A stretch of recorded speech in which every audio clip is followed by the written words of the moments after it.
Narayanam namaskrityam naram chaiva narottamam devim saraswatim vyasam tato jaya udire nashtaprayeshu abhadreshu nityam bhagavata sevaya bhagavate uttam shloke bhaktir bhavatir naistiki Om Agyantimirandasya Gyananjana Shalakaya Chakshurunmilitam Yena Tasmai Shri Gurave Namaha Jai Shri Krishna Chaitanya Prabhu Nityananda Shri Advaita Gadadhara Shivasadi Gaur Bhaktivinoda Hare Krishna Krishna Krishna Hare Hare Hare Rama Rama Rama Hare Hare Mukham karoti vacharam pangam langate girem yatkripātamaham vande Shri Gurudīna Taranam Paramanandam Madhavam.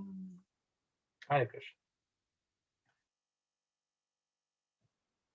So we are in the section where we are resuming from Canto 3, Chapter 26, verse 51, and Lord Kapila is describing to his mother the process of creation of the universe.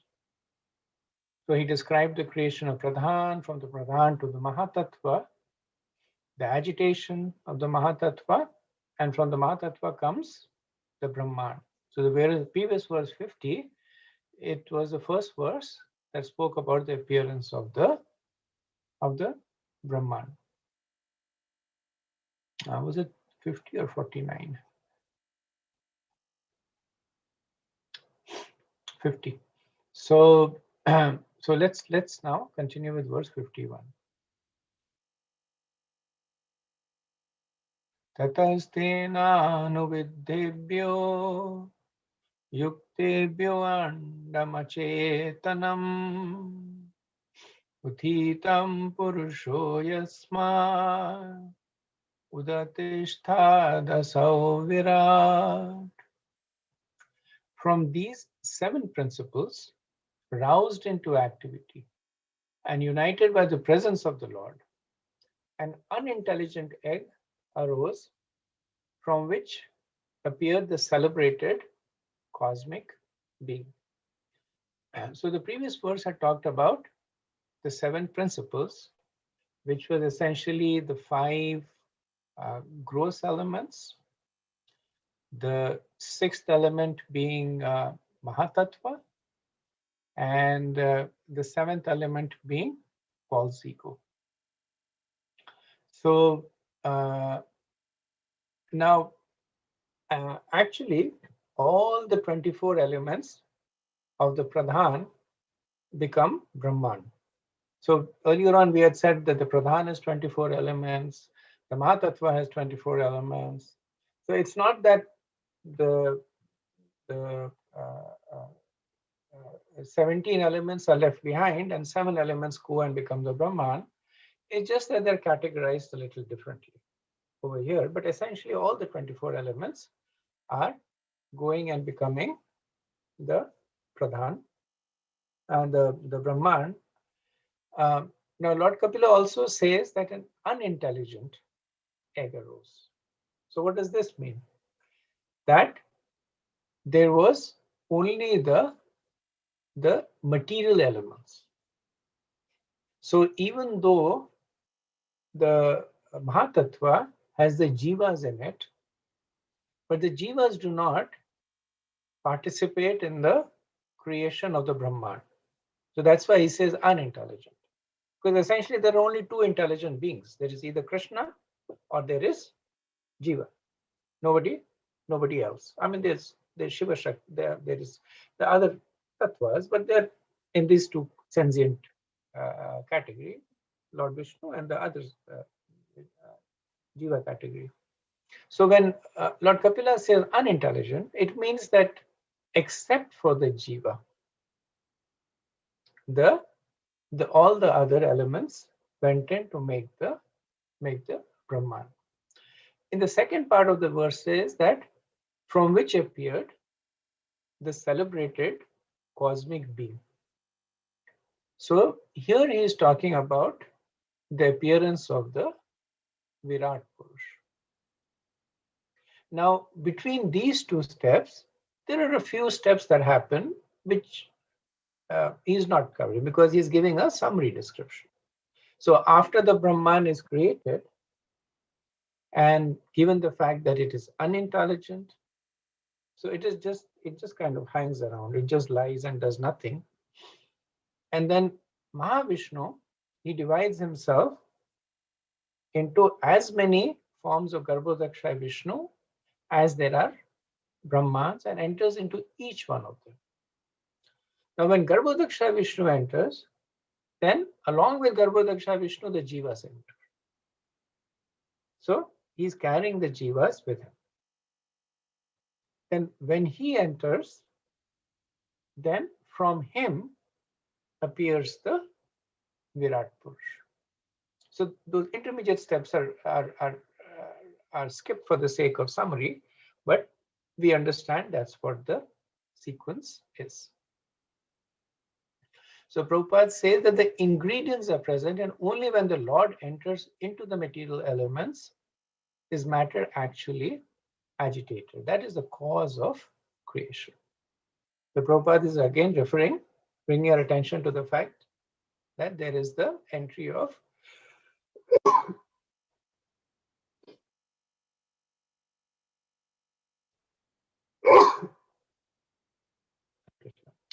bringing our attention to the fact that there is the entry of Lord Vishnu, who is agitating this, and thus the Virat Purush is appearing.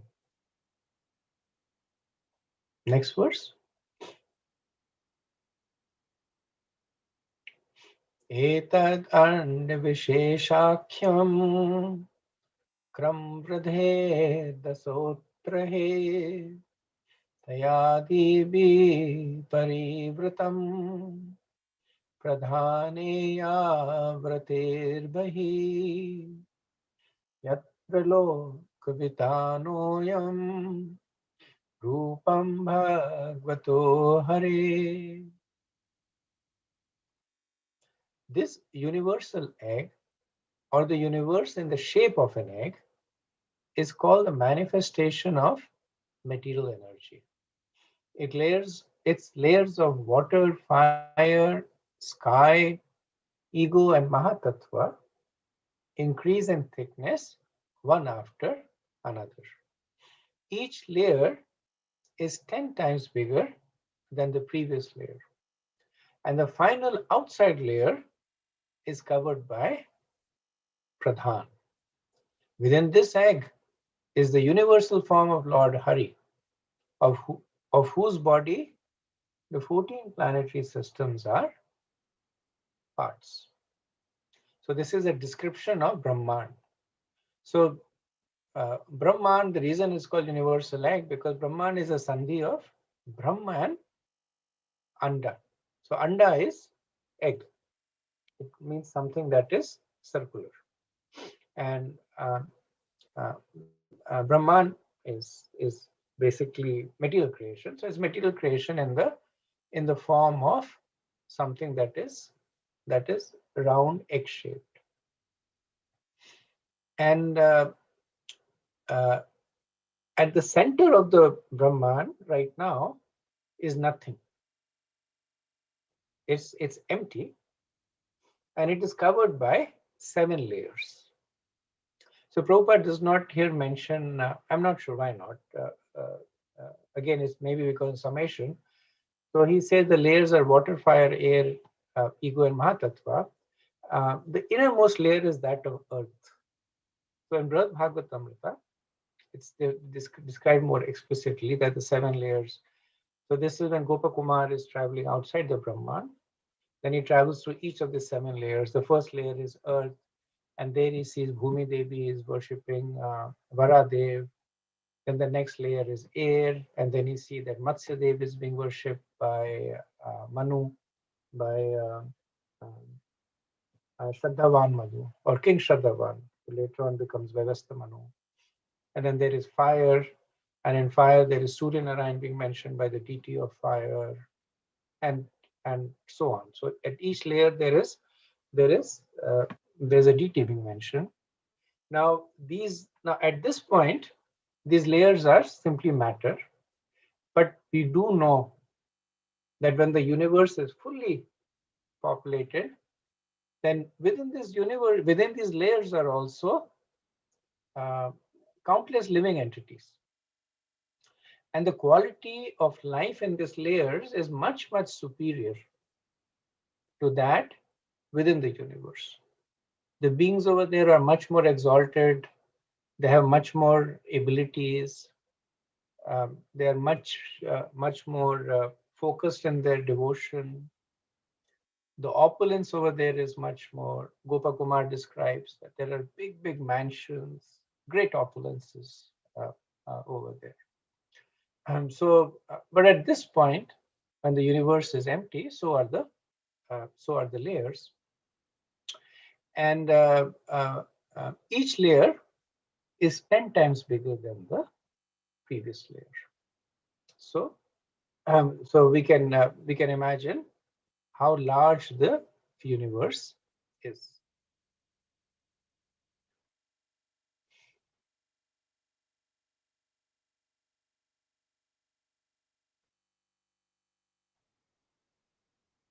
Prabhupada in the purport says that the dimensions of the universe are estimated here. The outer covering is made of layers of water, fire, air, water, fire, sky, ego, and Mahatattva, and each layer is 10 times greater than the previous. The space within the hollow of the universe cannot be estimated by any human scientist.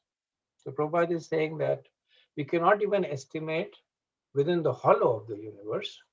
So how much more difficult for us to estimate the actual size of the outer dimensions of the universe after factoring in the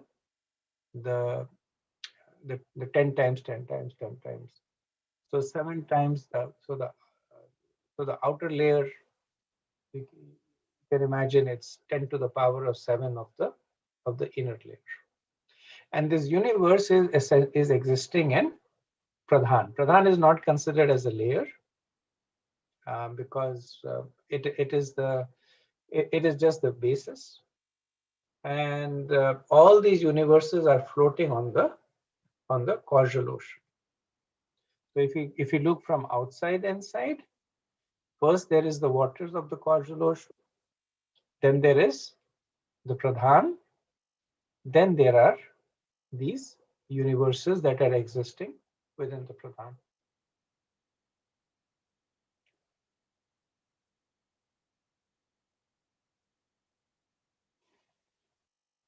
Hiranmaya dandakoshan uthaya salila shayat tammavish mahadevo bahuda nirvibedakam. The Supreme Personality of Godhead, the Virat Purush, situated himself in that golden egg which was lying on the water. He divided it into many departments. So now, from this verse onward, we will talk about the growth of the Virat Purush within the material universe. So he divided it into many apertures, and these are essentially going to be the different body parts of the Virat Purush. Verse 54. Nirbhadyata saprathamam mukham vani tato bhavat vanya vahani ratho nase prano to grahanetyaha. First of all, a mouth appeared in him, and then came forth the organ of speech, and with it the god of fire, the deity who presides over the organ. Then a pair of nostrils appeared, and in them appeared the olfactory sense as well as pran, the vital air.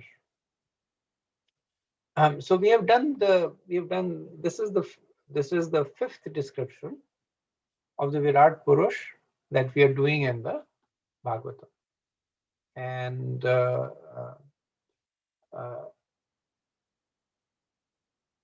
I'm sorry, this is the fourth description. The fifth one actually appears much later on, I believe, in the 12th canto. This is the fourth description that we are doing. We did two descriptions in the second canto, in chapters 5 and chapter 10. And then we did the third description in the third canto in the 6th chapter. And then now in the 26th chapter, we are doing the fourth description. So by this time, we kind of know how it works. That when the Virat Purush grows, then as different organs grow on his body, the different senses appear.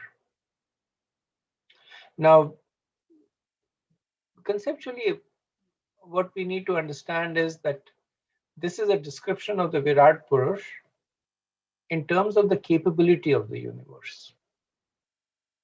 So when it says that a pair of nostrils appeared and then appeared olfactory sense, so what does it mean by saying that then appeared the olfactory sense? So what it means is that then the ability to smell appeared, or that which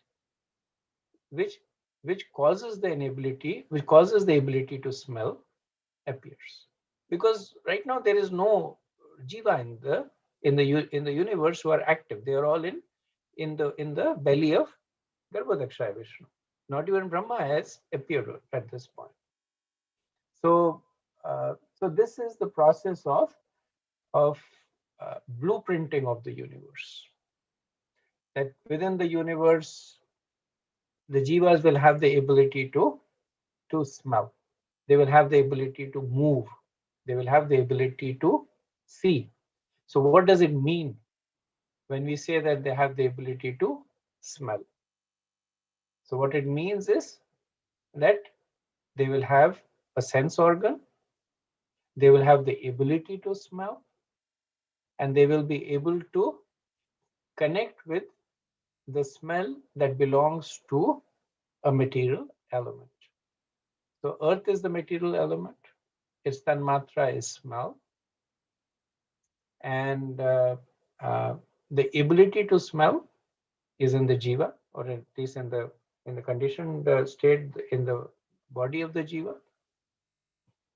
And then the physical manifestation is the nostril. So in the Virat Purush, except for the physical manifestation, because the physical manifestation is part of this earth. So when it says a pair of nostrils appeared, they're talking about the nostrils of the Virat Purush, not of the bodies of the jiva. That part will be done by Brahma. Different jivas have different kind of nostrils, different ability to smell. That will be done by Brahma when he assembles the bodies. But this connection, this ability of smelling the smell of the earth and installing a deity that takes care of it. These four things happen in the Virat Purush. This blueprint or this architecture design that okay, there's going to be a deity, the Ashwini Kumars. They are going to be responsible for smell. And what does it mean? What does smell mean? It means that there is earth. Earth has a quality of fragrance. That fragrance is perceived as smell, and the jiva will have the ability to spell it, and Ashwini Kumars will coordinate all that. So all this is now being developed in the Virat Purush. So the way that Lord Kapila is describing here is that by the desire of the Virat Purush, in his body appears the gross sense organ. So because he wanted to smell, in the body of the Virat Purush appears a pair of nostrils. Because of the appearance of the pair of nostrils, the subtle sense organ, which is smell, and the sense deva, which is the Ashwini Kumars, appear. And because they appear, the Tanmatra, which is fragrance, and the Bhuta, which is earth, appears. Now it's important to note that not all the verses will speak about all the appearances. In some case, only the sense deva will be mentioned. In some case, only the Tanmatra will be mentioned. And Vishwanath Chakravarti says that this is not meant to be an exhaustive explanation. It is an indicative explanation that this is what is going on. So you can either fill in the blanks yourself, which he does in his purports. He fills in the blanks. He does not do it for all, but in some cases he does it to show that this is how you can fill the blanks. Or you can just accept the principle that this is what is happening, that the Virat Purusha is appearing, and by his desire, the gross sense organ appears. By the gross sense organ, the subtle sense organ appears, and the sense deva appears. And when they appear, the Tanmatra appears and the Bhuta appears. So, more important thing is to understand the principle of it. Also, to note that this is true for Gyanendriyas. For Karmendriyas, there is of course no Tanmatras and Bhutas. So Gyanendriyas are acquiring the smell, the fragrance of the earth, but when you're talking about the Karmendriyas like hands and legs, then they don't acquire anything. So they're not receiving. They're the ones that do. So in that case, there is no Tanmatra and Bhuta. It's just that from the gross organ of the Virat Purush, the ability to move, the ability to manipulate appears, and the deity that is in charge of it appears. So with this understanding, we can quickly go over the other verses. Srila Prabhupada does not spend a lot of time on them in the purport, and if he does, he mostly does it to glorify the Lord, mostly preaching purports. Okay, we'll do verse 55. Granadva yurabhidetam akshini chakshuretyaha tasmat suryo neabhityatam karnau shrotam tato dishaha. In the wake of the olfactory sense came the wind god who presides over that sense. So I was wrong. It's not Ashwini Kumar, it's Vayudev. Thereafter, a pair of eyes appeared in the universal form, and in them, the sense of sight. In the wake of this sense came the sun god who presides over it. Next, there appeared in him a pair of ears, and in them the auditory sense, and in its wake, the Digdevatas, or the deities who preside over the directions. So Prabhupada gives the analogy of a child developing in the womb of a mother. The Virat Purush is developing, and he's actually developing in the Garbhodavusha. Because remember, he appears after the entry of Garbhodakshaya Vishnu. And when Garbhodakshaya Vishnu enters, the first thing he does is that he covers the lower half of the universe with his perspiration, which becomes the Garbhodaka portion. And then he lies on top of it on Anantashesh. And Virat Purusha is essentially developing within the waters of the Garbhodaka portion. So Prabhupada gives this apt analogy of a child developing so the child is held in the amniotic fluid, and developing, and in the same way the Virat Purush is developing. Then Srila Prabhupada also talks about the sun. So here it is said, thereafter a pair of eyes appeared in the universal form, and in them the sense of sight, and in the wake of this sense came the sun god. So the sun god is a presiding deity of sight. And Prabhupada quotes Brahm Samhita, saying that the sun is the eye of the personality of Godhead.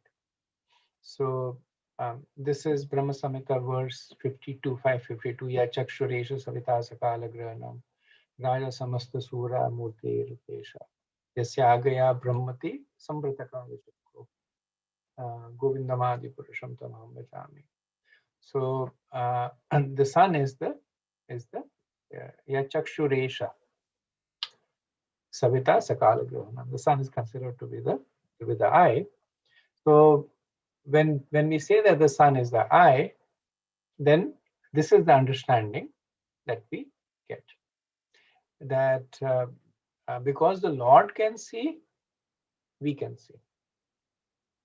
And because the Lord can see, the empowerment to the deity of sun to allow us to see happens. So the point is, everything is happening because the Lord has that. Firstly, the Lord has that sense, and the second is that he is allowing us to partake of it. Krishna, of course, has many more potencies, but then some of his potencies he's allowing us to partake of it. So we are essentially a subset of what Krishna has, but we cannot have anything that Krishna does not have. So if we are seeing, we know Krishna is seeing. If we are smelling, we know Krishna is smelling. So it goes against the impersonalist theory or the Mayavadi theory. Verse 56.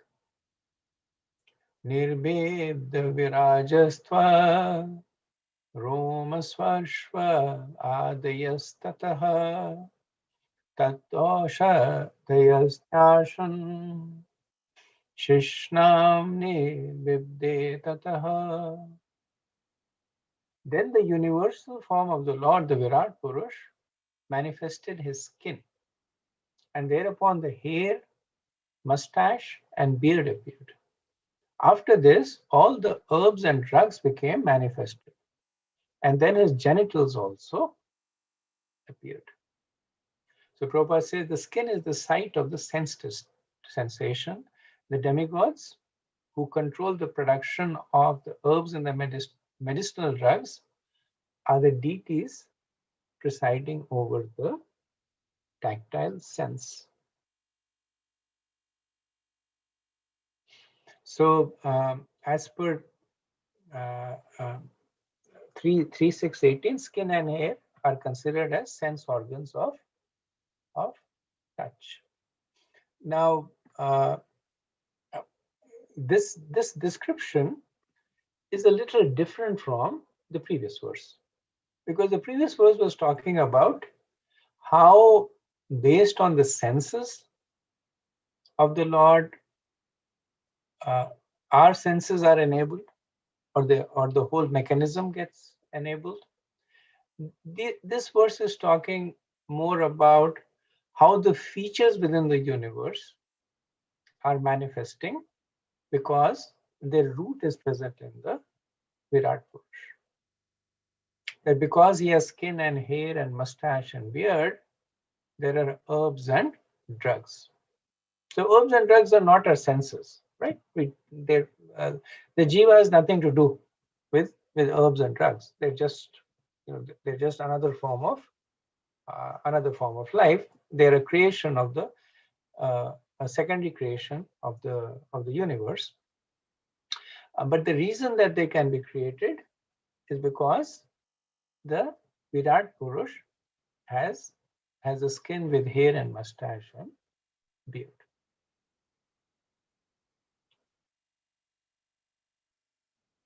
Verse 57. Retastasmadapasan nirvidyatvahi gudam gudadadapanopanācha mrityurloka bhayankaraha. After this, semen, the faculty of procreation, and the god who presides over the waters appeared. Next appeared an anus, and then the organs of defecation, and thereupon the god of death, who is feared throughout the universe. So, Srila Prabhupada explains that uh, how what is the connection over here?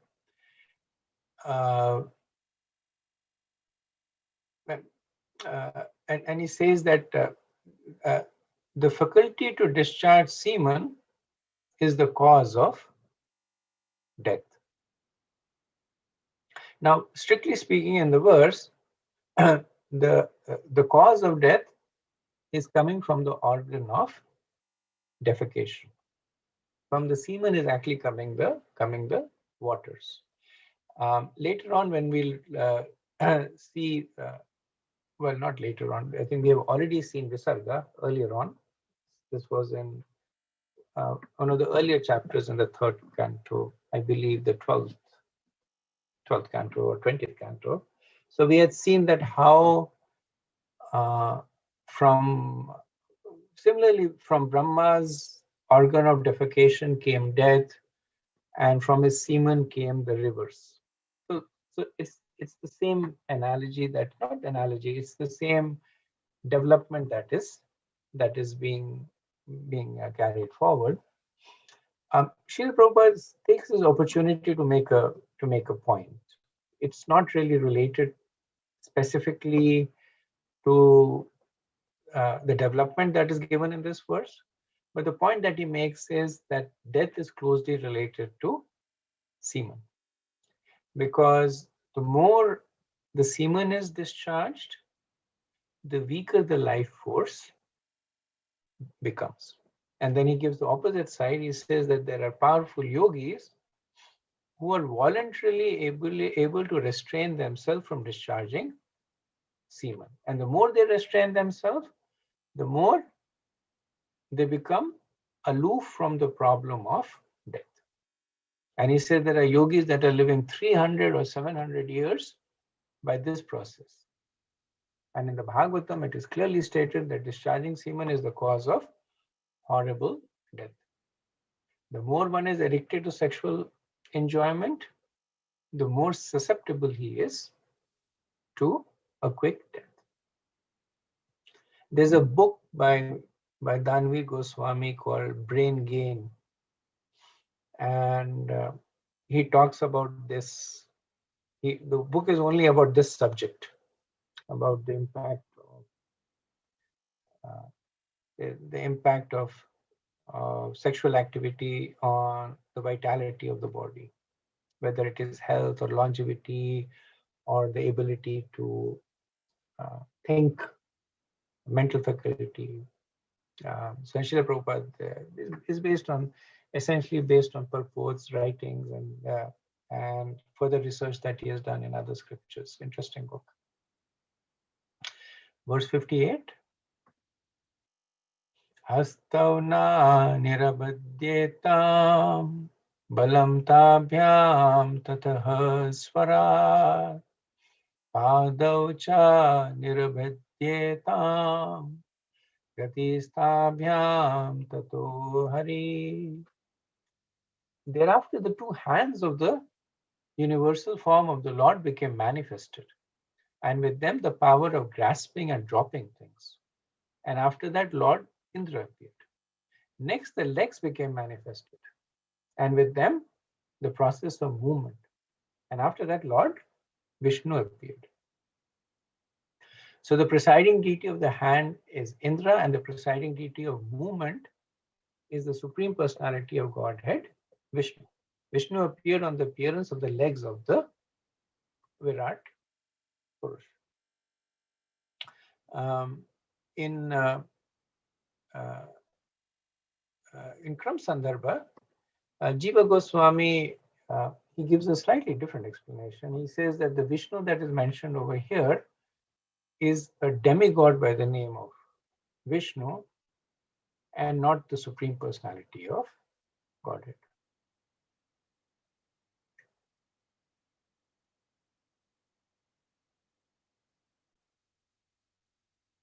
Verse 59.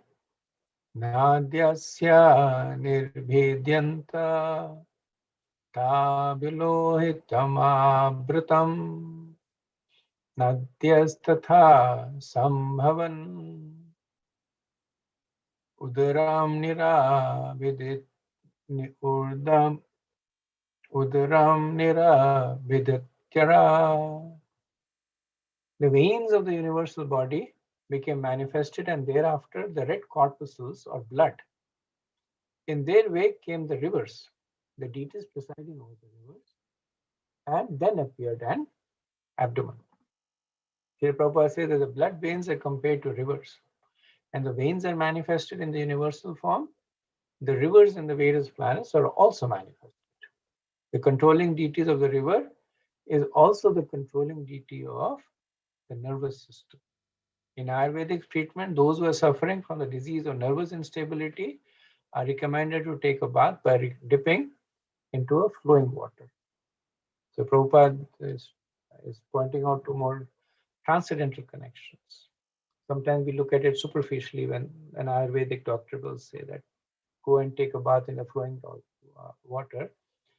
But this is a deeper connection, that because the same deity that controls the flowing water is also controlling the nervous system.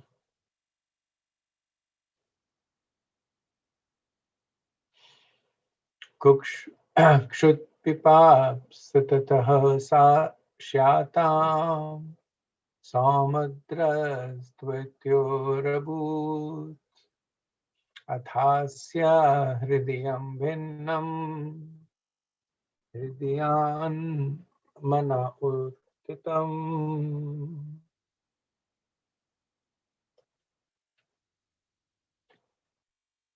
Next grew feelings of hunger and thirst, and in their wake came the manifestation of the oceans. Then the heart became manifest, and in the wake of the heart, the mind appeared. So the ocean is considered to be the presiding deity of the abdomen, where the feelings of hunger and thirst originate. So again, Prabhupada says that in the Ayurvedic treatment, if there is irregularity in hunger and thirst, one should take a bath in the ocean. If there's a nervous irregularity, in a river. But in hunger and thirst, then one should take bath in a river. Verse 61. Manasas chandrama jato buddhir budhe giram patihi ahankaras tato rudras Chittam chaityas tato bhava. After the mind, the moon appeared. Intelligence appeared next. And after intelligence, Lord Brahma appeared. Then the false ego appeared, and then Lord Shiva. And after the appearance of Lord Shiva came consciousness and the deity presiding over consciousness. So when it says heart over here, so this is talking about the location of the heart, adhisthana. And in the location of the heart, the four aspects of ahankara there, which is mind, intelligence, ego, and chitta. So Chaitya refers to Vasudeva. He is the presiding deity over chitta. And he is the form of the Lord to be worshipped for the purification of one's consciousness. Then Pradyumna, he is the super soul of the jivas. As Aniruddha, he is the super soul of the individual jiva. So Pradyumna is the super soul of the collection of the jivas, the collective jivas, and Aniruddha is the individual super soul. So this is explained in the Laghu Bhagavatamrita. So from this we can understand that the jiva is not the controller of his consciousness, of the chitta. The chitta is controlled by Vasudeva. We can also understand that everything that the jiva is doing is because he is being allowed to do. So when the point is made that Indra is controlling the hand and fire is controlling, the sun god is controlling sight, and the Dig Devtas are controlling the ability to hear. So it means that all this arrangement is being done by the various demigods under the supervision of Krishna. So it's almost like you can imagine that you go to a video arcade and there all the connections have been made. And you go into one of those games where you sit into in a chair in the game, and you put on the visor, and then you can see a lot of stuff. And then there are various controls on the game. One of them you push, and there's a gun that fires. The other one you push, and the bomb goes off. So all that has been wired. It's been there, and the jiva sits there. The player sits over there, and he's just manipulating all of it. And the reason he's able to do that is because it has already been created, designed, manufactured, and powered on. And then he has this ability to press the various buttons. So that's the main point that is being made in all these descriptions of the Virat Purush, to develop humility in the jiva. That the jiva should never think that aham karta aham bhogi, aham balwan aham sukhi. I am so strong, I am the doer, I am the enjoyer. Once when the person reads this description of the universe, then the person begins to understand that how dependent they are, not only on the demigods, but on the personality of God. And they begin to develop this sense of humility. So in verses, after this I'll stop and see if there's any discussion. So in verses 54 to 61, 8 gross organs are described of the Virat Purush. From the mouth comes speech, with Agni Dev as the sense devta. From nose comes the sense of smell, and Vayudev is the sense deva.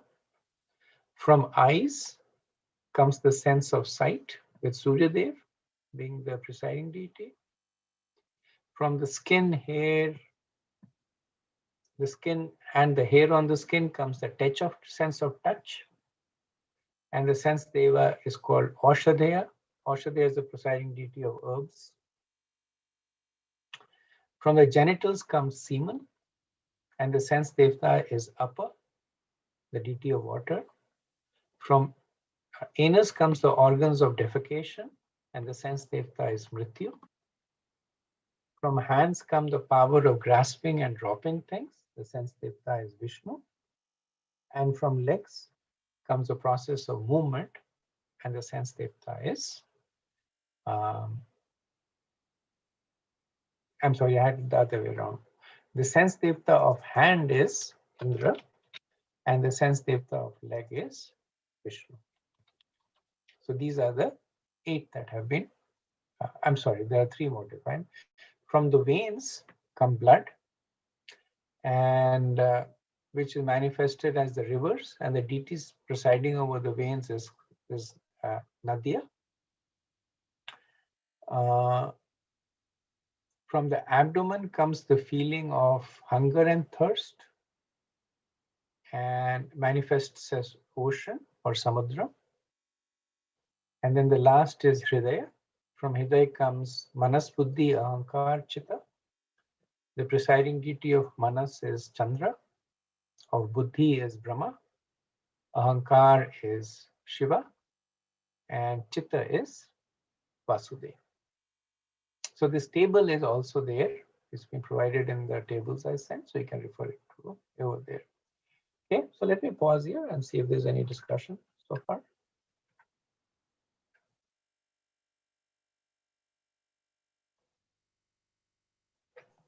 Hare Krishna Prabhu.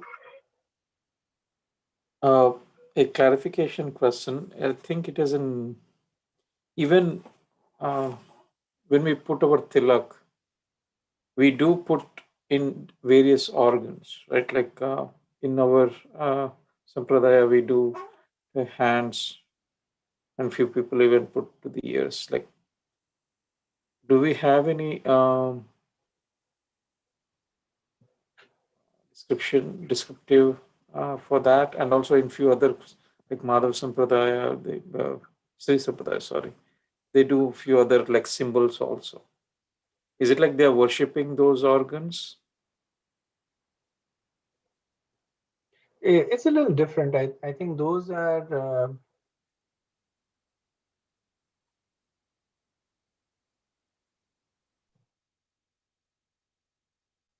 so those are I'm trying to think. They obviously don't refer to the development of the Virat Purush. So like when you apply the tilak, then you're inviting the deities or that particular form, not that particular form of Krishna, to reside in that place. Right? Like you say, the Lalatam Keshavam Dhyaya, Om Keshvaya Nama, Narayana Muthodare, Om Narayana Nama, Vakstale Madhavam Stu, Om Madhavaya Nama. So Vakstale Madhavam Stu, that please come and reside in my abdomen, Om Madhavaya Nama. So you're inviting the deity to stay there. I don't believe, as far as I know, it means that the deity is responsible for the action of that body part. The other part of the question, that why do we say Lord Keshav, come and stay on my forehead? Why do we say that Madhav, come and stay at my throat? I'm not sure about that. If there is, I'm sure there is, not aware of it. There is some affinity between the form of Krishna and why we invite them to stay at that particular body part. Because we also do the same when we do the Achman, right? When we do the full Achman, then first 3 is Keshvaya Nama, Narayana Nama, Madhavaya Nama, and then we say Govindaya Nama, Narayana Nama, Madhavaya Nama. So we, then we touch the various parts of the body and say. At least we do it because that's what Hari Bhakti Vilas says, but I'm not aware of the philosophy behind it. Thank you.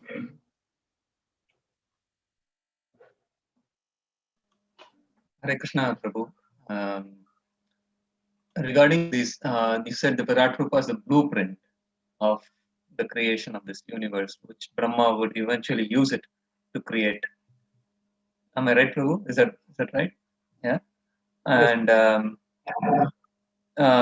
so the same way, the demigods, the devatas who are in control of each senses, are also the blueprint, which the Brahma eventually create them afterwards, or is that how we understand? These are the Adi Devas. So this is all part of Sarga. Brahma has still not appeared. So these are the devas who are, yes, you can call them as prototype devas or the Adi devas, and they are the ones that either expand, or from them the devas basically get their abilities uh, uh, to when actually the visarga happens, then the devas expand from them. These Adi devas are expansion of expansion is not a right word, because expansion indicates the same personality is expanding. So it's not really the right word, but they're based on. So all the devas are there in the spiritual world also. Right? There is a Ganesh over there, there is Durga over there. So all the devas are there, and they form the basis of the devas, that the Adi devas who form the basis of the of the devas.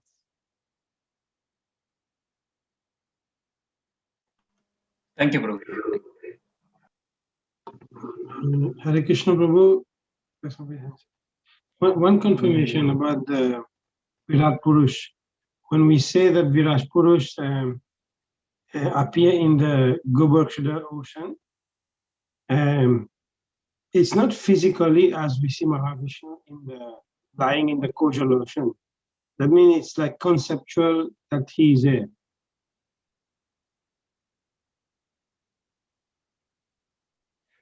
So you're right. There is no. So even though we picturize the Virat Purush, right? We'll see a picture of the Virat Purush with hands and legs, and in different ways the pictures are given. Sometimes the hands are Kshatriyas, sometimes on the feet are the lower planetary system and the upper planetary system. Sometimes the veins are shown as rivers. They're all picturizations. So the best, or the way that works for me in understanding the Virat Purush is that he is within the Virat Purush is the the design of the entire universe.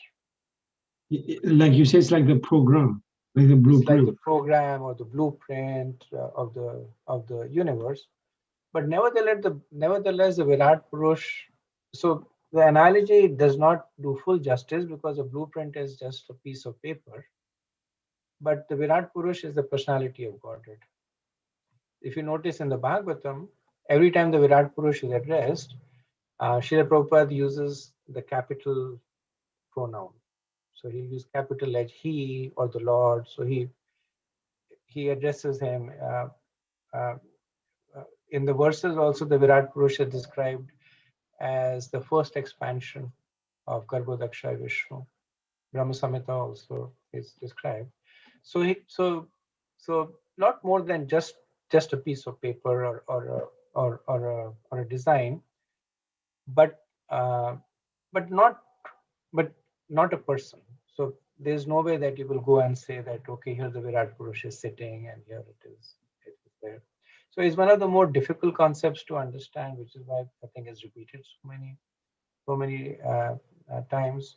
So it is all that, it is the blueprint, it is architecture design, it's the intelligence of it, but it's also the personality of Godhead. That's one way to look at it. It's like the universal form that Arjun saw. It's there and it's not there.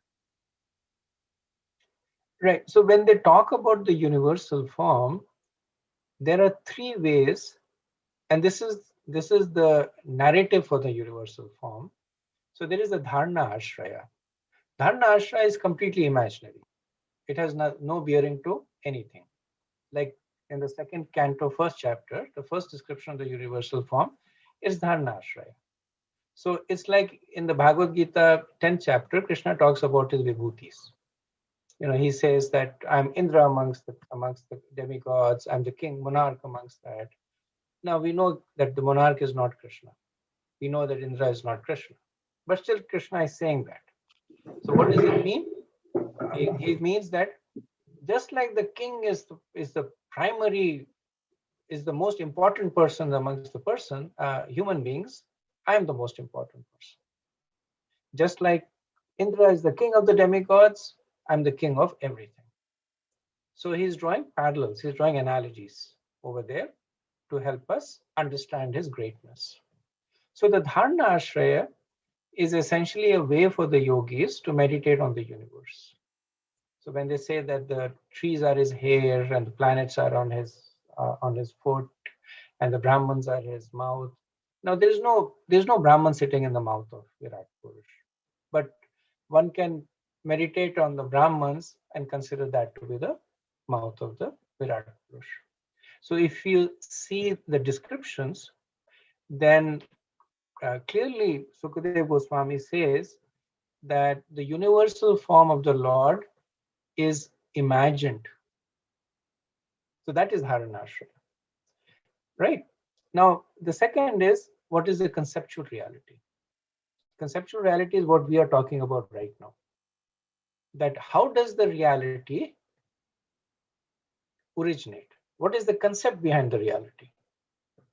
How do we hear? How do we see? The reason we can hear is because the Virat Purush is tying all these things together. The earth with its fragrance, with the presiding deity, and with the ability for us to hear. So within the Virat Purush, all this is being tied together. And much more than that, but at this level, this is what is happening. So that is the conceptual reality. It is real. That is how it is actually happening. Third is the perceived Virat Purush. So perceived Virat Purush is when Krishna shows his universal form. And that is whatever he wants to show. When he shows Arjun, he shows his Vishwarup and Kalrup. And he shows that aspect of him that pervades space and time. Now Virat Purush is much more than that, but he shows space and time. Right? When he shows to Duryodhan, he shows a very scary aspect of his Virat Purush. And they become scared. He shows a really fierce form, very effulgent form of it. Arjun also gets scared, but Duryodhan gets really scared when he sees Krishna's. When Mother Yashoda sees the Virat Roop, she's not scared. She's just a little confused there. What is this thing in my son's mouth? And she says, okay, let's not worry about it there. So that part of Virat Roop is Krishna Krishna is everywhere. He says, okay, let me show it in this way.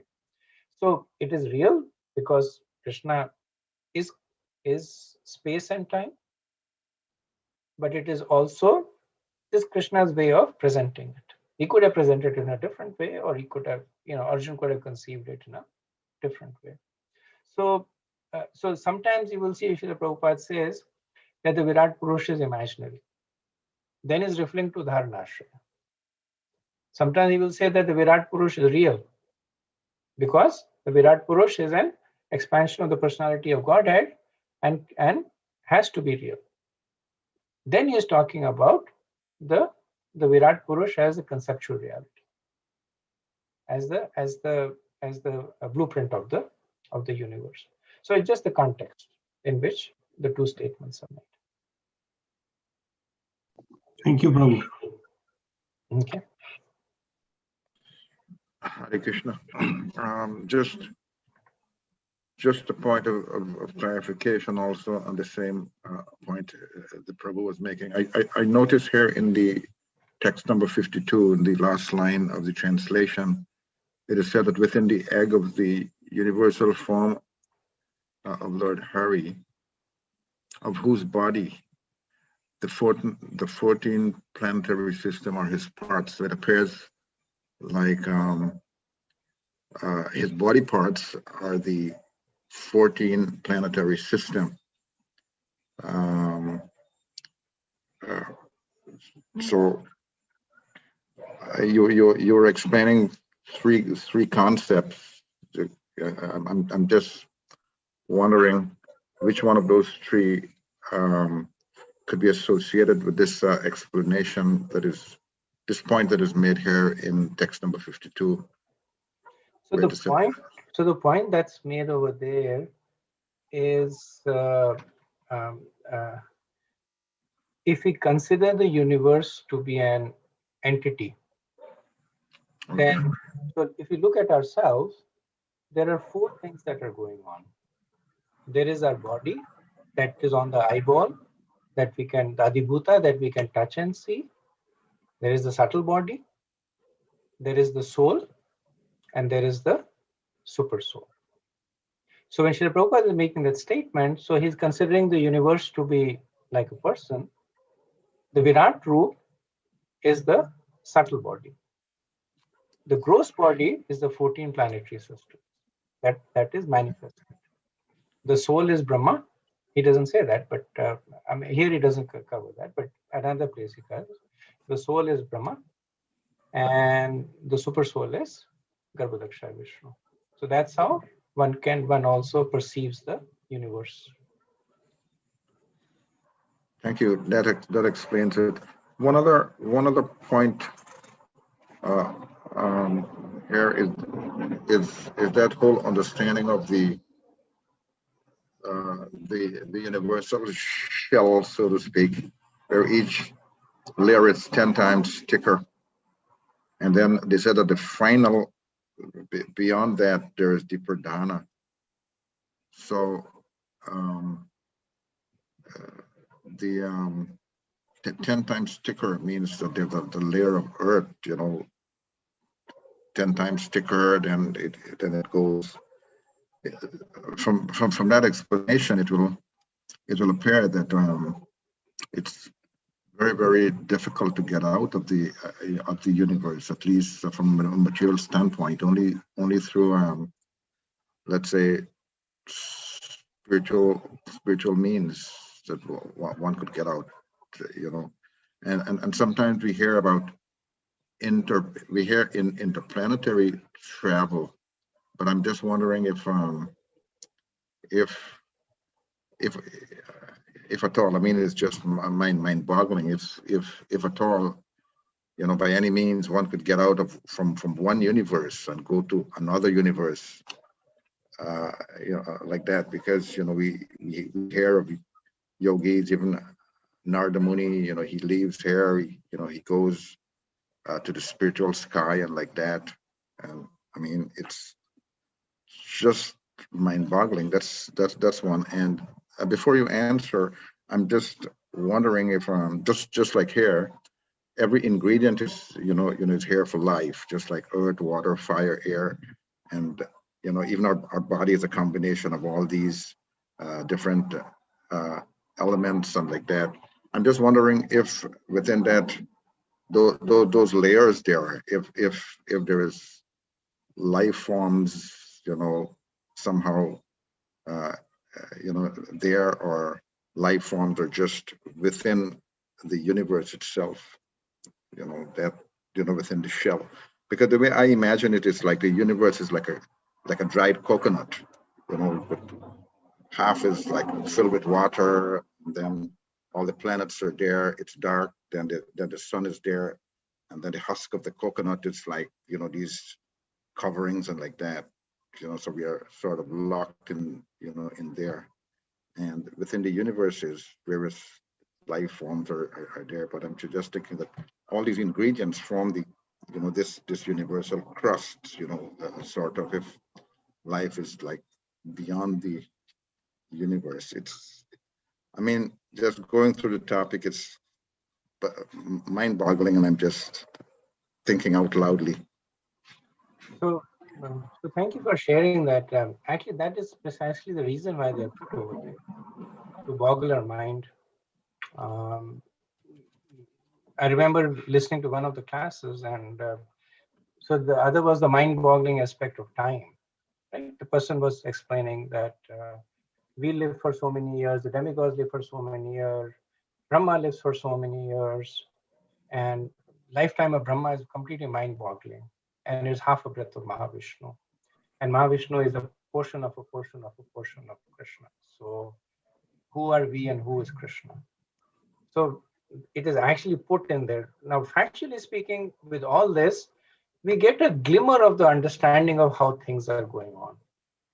we are far from understanding the workings of the universe. Just because we do third canto, we can't go about saying, now I know how the universe works and how it came into existence.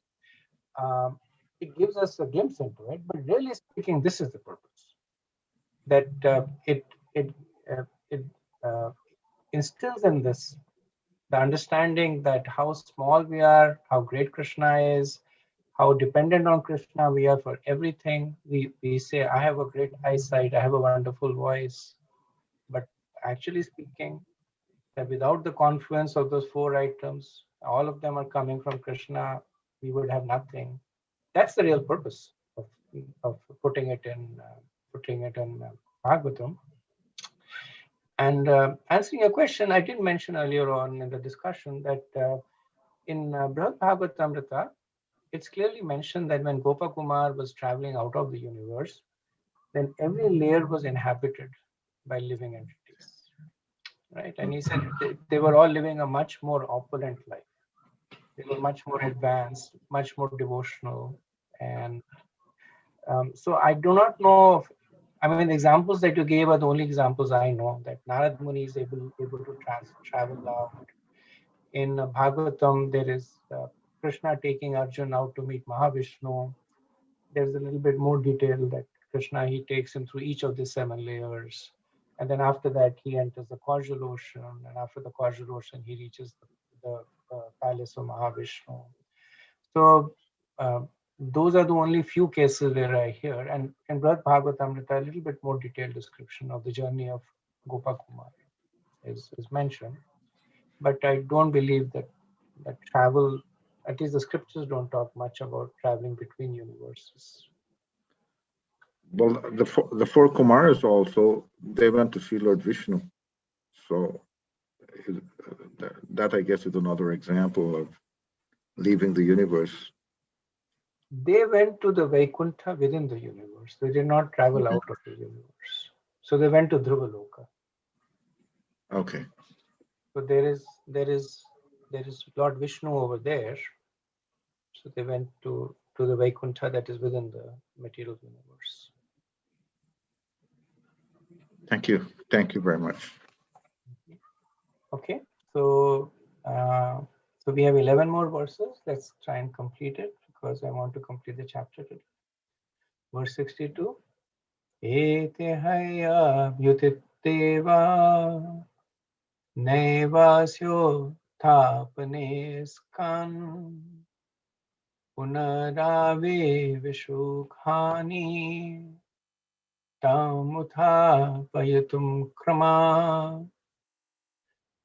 When the demigods and the presiding deities of various senses were thus manifested, they wanted to wake their origin of appearance.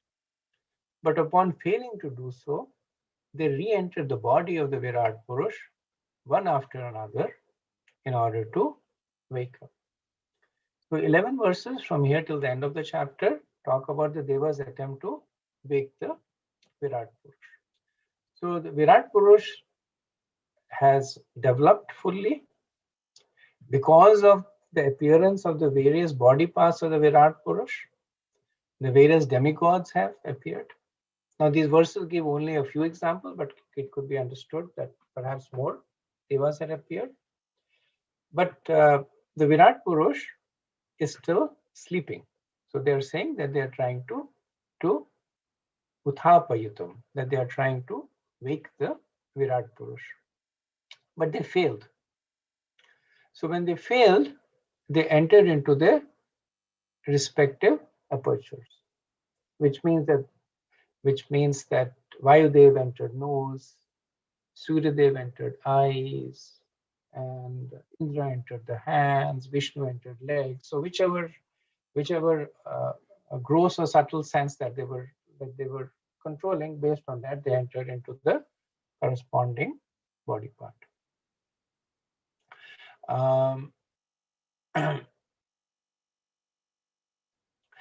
Vishwanath Chakravarti says that the emerging and the entering of the demigods into the Lord show that the Lord possesses all powers. So the reason it shows it because the demigods did not have the power to wake up the Virat Purush. So it's the Virat Purush who is the cause of the demigods. They are dependent upon him. He is not dependent upon them.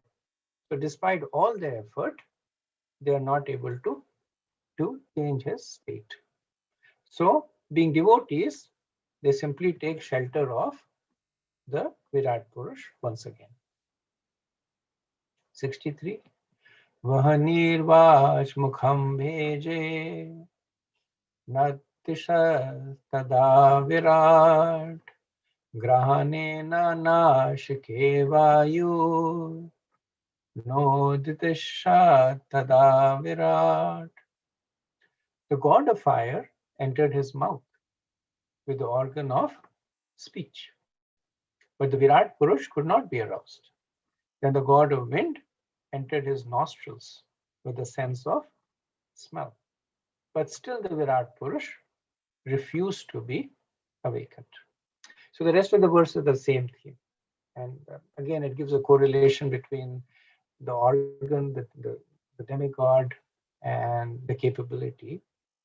But essentially the same theme is repeated in the rest of the verses. Prabhupada doesn't really have purports on them. 64. Akshini chakshushadityo noditishta tada virat shrotrena karnau chadisho nodotisha tada virat. The sun god entered the eye of the Virat Purush with a sense of sight. But the Virat Purush did not get up. Similarly, the predominating deity of the directions entered through his ears with a sense of hearing. But still he did not get up. Tvacham romabhir shadyo nodatisha tada virat retasa shishanam apastu nodishta tada virat. The predominating deity of the skin herbs and seasoning plants entered the skin of the Virat Purush and the hair of the body, but the cosmic being refused to get up even then. The god predominating over water entered his organ of generation with the faculty of procreation. But the Virat Purush still would not rise. Kudam mrityurapanena noditas tada virat hastavindrabaleneva nodishta tada virat. The sun, the god of death, entered his anus with the organ of defecation, but the Virat Purush could not be spurred into activity. The god Indra entered the hands with the power of grasping and dropping things, but the Virat Purush could not get up even then. 67. Vishnu gatyeva charno nodishta tada virat nadirna dilohetena nodishta tada virat. Lord Vishnu entered his feet with the faculty of locomotion, but the Virat Purush refused to stand up even then. The rivers entered his blood vessels with the blood and the power of circulation, but still the cosmic being could not be made to stir. Kshutribhyam udaram sindhu nodishtas tada virat hridayam manaso chandro nodishtas tada virat. The ocean entered his abdomen with hunger and thirst, but the cosmic being refused to rise even then. The moon god entered his heart with the mind, but the cosmic being could not be roused. So when it says that Chandra entered his heart with the mind, then we should understand the antakarans, the four antakarans: mind, intelligence, uh, uh, mind, intelligence, ego, and chitta, consciousness. They're considered to be in the area of the heart. So when he says enter the heart with the mind, then he entered the manas, which is in the area of the heart. But still, the cosmic being could not be roused. 69. Buddhya Brahma pi hridayam no deshta tada virat rudro bhimatya hridayam no dateshta tada virat. Brahma also entered his heart with intelligence, but even then the cosmic being could not be prevailed to get up. Lord Rudra also entered his heart with ego, but even then the cosmic being did not stare. So this Brahma and Rudra are also the Adidevas. This is not the Chaturmukhi Brahma, but this is the Hiranyagarbha Brahma. So when Garbhodaksha Vishnu first enters, then he creates the Adi Brahma and the Adi Shiva, just like the Adi Devas, other Adi Devas are created. So this is referring to them, because as of now, Brahma has not been born. Only the Virat Purush is being created. Verse 70. Chitena hridayam chaitya kshetragya pravishadyada virat tadeva purusha salilad uttatishta. However, when the inner controller, the deity presiding over consciousness, entered the heart with reason, at that very moment, the cosmic being arose from the causal water.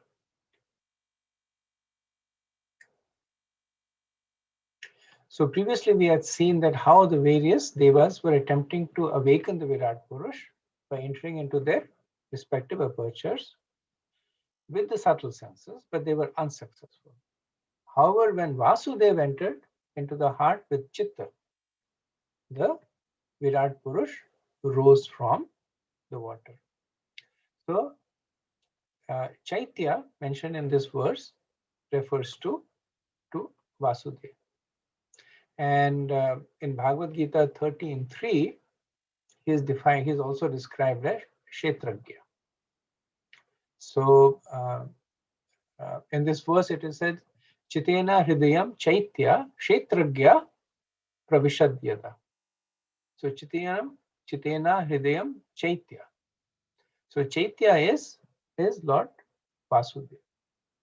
And Kshetragya is also another description of Lord Vasudeva, as we know from Bhagavad Gita 13.3. Kshetragya chapi mam vidhi. He says that Krishna says, I am the Kshetragya. So all the deities were entering, but until the Lord himself entered, the Virat Purush did not rise from the causal waters. So from this also we can understand. So it is said, so here it is said, Purusha Salilat Udattishta. So it is said that he is rising from the causal waters. From this we can understand that so far he was sleeping within the causal water. Now the causal water over here is not the Karna Sagar. And the reason it's called causal is because the source is the same.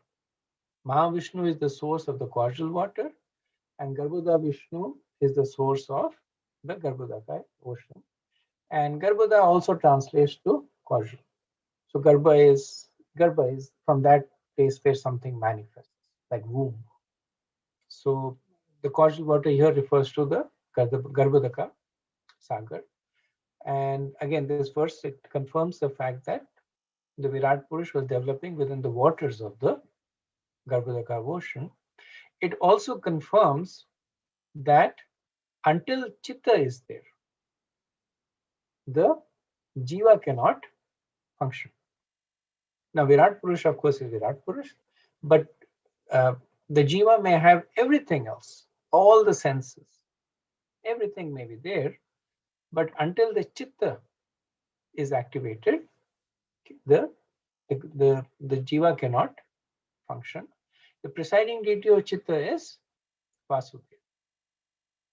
So it's again establishing the dependence. So one should not think that Suryadev is in control of my eyes and the Ashwini Kumars are in control of my nostrils and Varun Dev is in control of some other sense. One should not think like that, because the point is clearly made here that they all entered and they all failed. Only when Lord Vasudeva entered as Chitta, then the Virat Purush rose. Only when the Lord enters us as the super soul, that we can function. Otherwise, it's not possible. Okay, 2 more verses, then we reach the end of the chapter. Yatha prasuptam purusham pranendriya manodyaha prabhavanti vinayena na tapaya tam ajasa ojasa. When a man is sleeping, all his material assets, namely the vital energy, the sense for recording knowledge, the sense for working, the mind and the intelligence cannot arouse him. He can be aroused only when the super soul helps him. So this is a link to the previous verse, the rising of the Virat Purush. And an analogy of a sleeping person is given to illustrate the condition of the universal form. That the pran, manas, buddhi, all the gyanendriyas, the karmendriyas, they were all fully active, or not active, but they were fully functional, because all the deities were the presiding deities were there.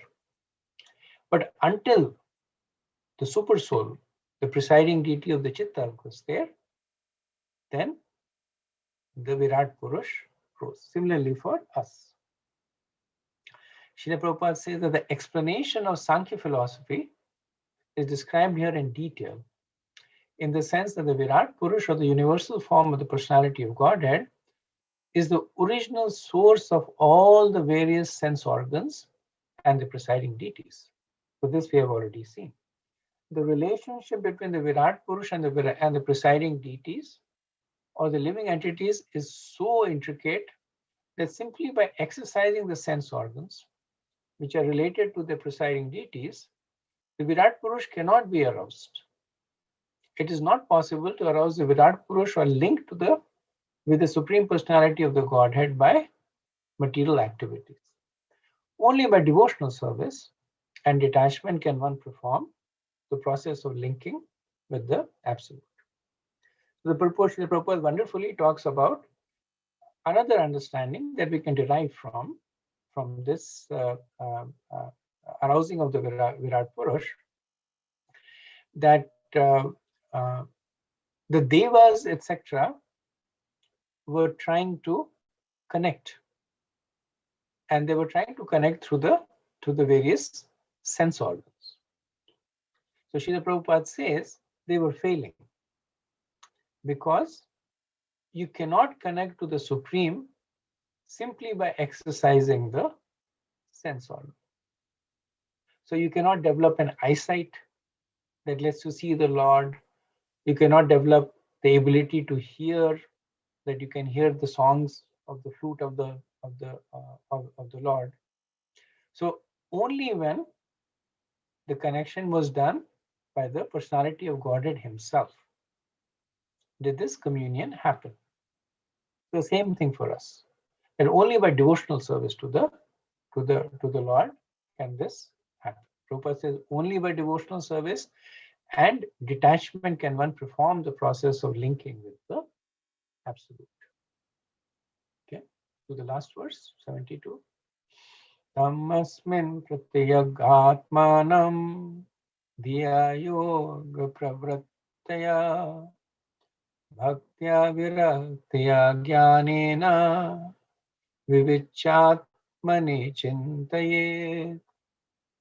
Therefore, through devotion, detachment, and advancement in spiritual knowledge acquired through the concentrated devotional service, one should contemplate that super soul as present in this very body, although simultaneously apart from it. So this verse gives the ultimate goal of explaining the various analysis of elements. That one should contemplate the Supreme Lord. That he can be internally, so the word pratyag is used, perceived as Paramatma in the body.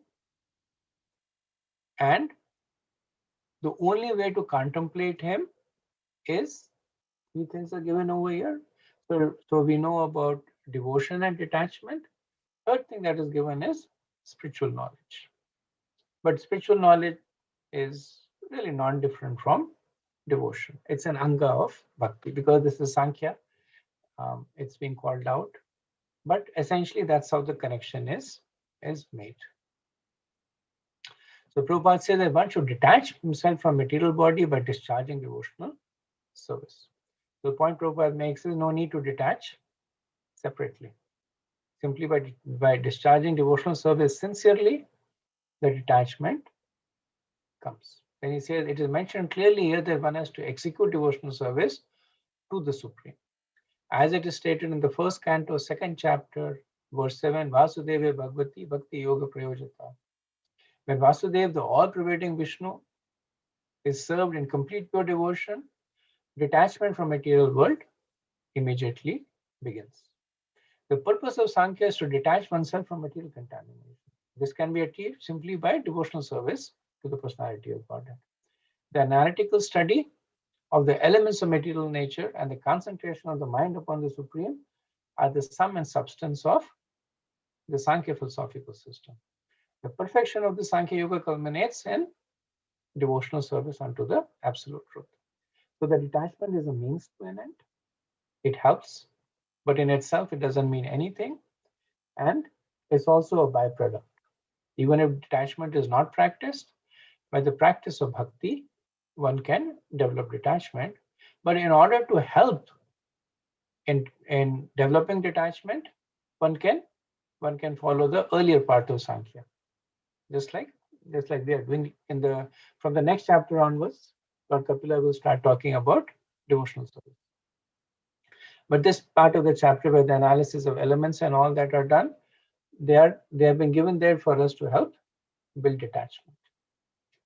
So this is the end of the 26th chapter.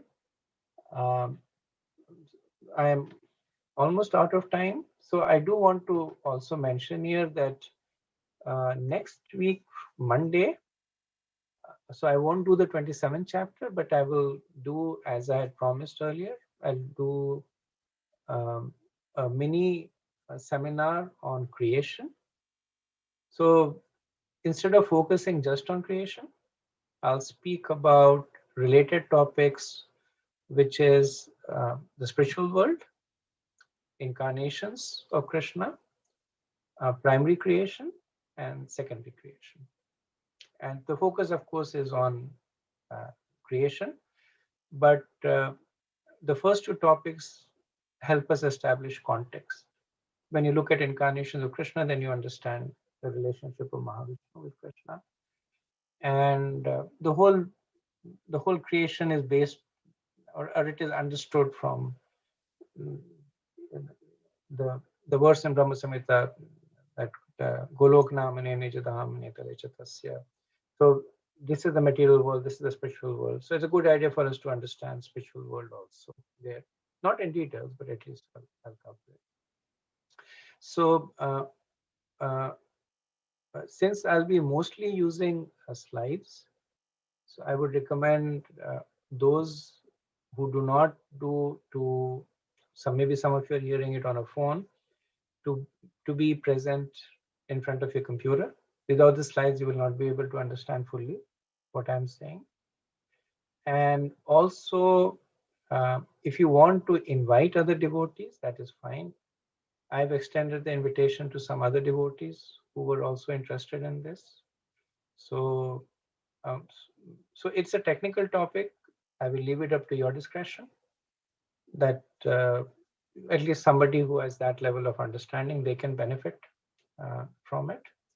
But at least for this, I expect this to take, depending on the Q&As, either 2 classes or 3 classes. But if there's somebody who's interested and you think can understand, they're welcome to attend. So, okay, I'm going to stop over here, see if there's any questions or comments.